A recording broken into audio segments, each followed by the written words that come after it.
அன்புள்ள ஆண்டவரையும் துதிக்கிறோம் சோத்தரிக்கிறோம். சாமுவேல் 21:9. அப்போது தாவீது அபிமெலேக்கை நோக்கி, உம்மிடத்தில் ஈட்டியாகிலும் பட்டயமாகிலும் உம்மிடத்தில் இல்லையா என்றார். அல்லேலூயா.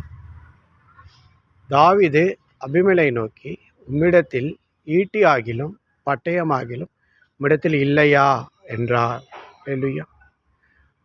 இங்கே தாவீது பட்டயம் ஈட்டி என்ன இருக்குது, உங்ககிட்ட என்ன இருக்குது, நான் போருக்கு போகணும் அப்படின்னு சொல்கிறேன் இல்லையா.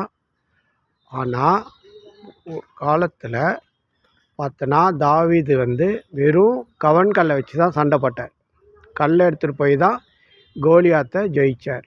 ஆனால் இங்கே என்ன சொல்கிறாருன்னா, உங்கள்கிட்ட பட்டயம் ஈட்டி ஏதாவது இருக்கான்னு கேட்குறார் இல்லையா.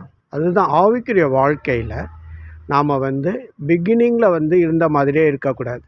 பிகினிங்கில் அவர் கல் வச்சு சண்டை போட்டார்.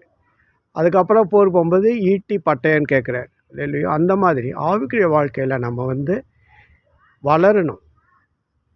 வருஷம் போகிற மாதிரி நாம் ஆவிக்குரிய வாழ்க்கையில் கர்த்தருடைய வசனத்தில், கர்த்தருடைய ஆவிக்குரிய வாழ்க்கையில் ஜெபத்தில் கர்த்தரை நோக்கி பார்க்கிறதான அந்த அபிஷேகம், ஆவியின் அபிஷேகத்தில் வளரணும் இல்லையா.